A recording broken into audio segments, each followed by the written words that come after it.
est mobilisée pour défendre son histoire, sa culture, son identité.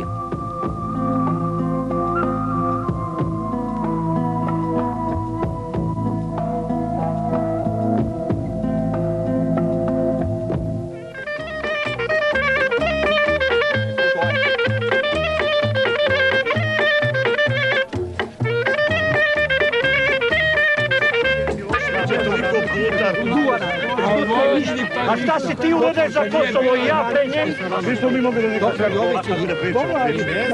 Šta je on za radio ko uradio? Ni ništa. Najpametniji, A šta si ti uradio za Kosovo i ja pre njega? Mi smo mi mogli da nekako da pričamo.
Le Kosovo est la plus grande prison de l'histoire de l'humanité.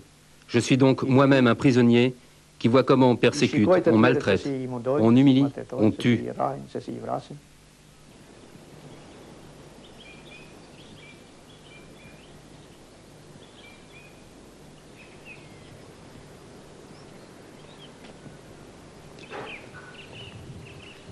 Qui connaît aujourd'hui Adem Demachi?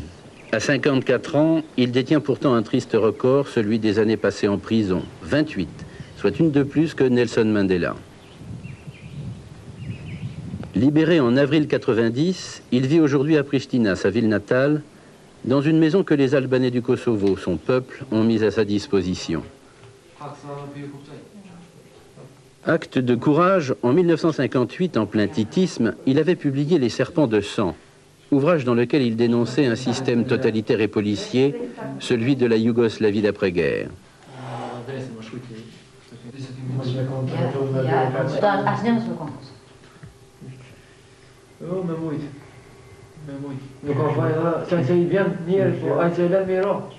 Adem Demachi, le Mandela européen redevenu citoyen libre, privé de passeport, il ne peut voyager et rédige actuellement un nouvel ouvrage, Mémoire de prison.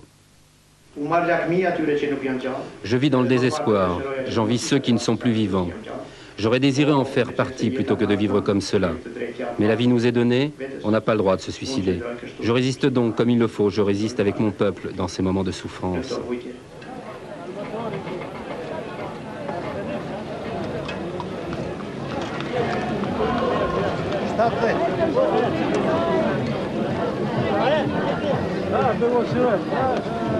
À 2300 km de Paris, au cœur des Balkans, le Kosovo, en albanais, Kosova.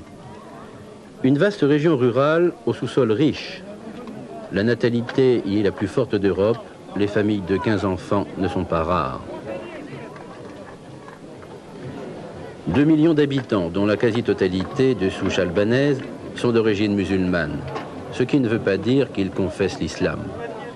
Ces Albanais yougoslaves sont en fait les descendants des Dardanes, peuple de bergers établi dans cette région de la Grèce antique, peuple soumis par Rome en 75 avant Jésus-Christ. Aux côtés des Albanais, 90% de la population, on compte également des Serbes orthodoxes ou catholiques, des Turcs, des Tziganes, la minorité.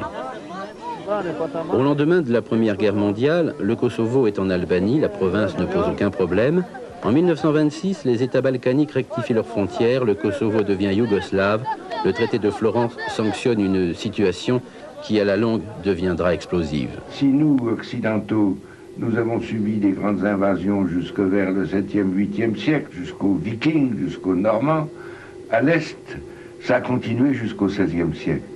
Autrement dit, ils ont subi beaucoup plus que nous des invasions qui se sont prolongées jusqu'à l'Europe centrale.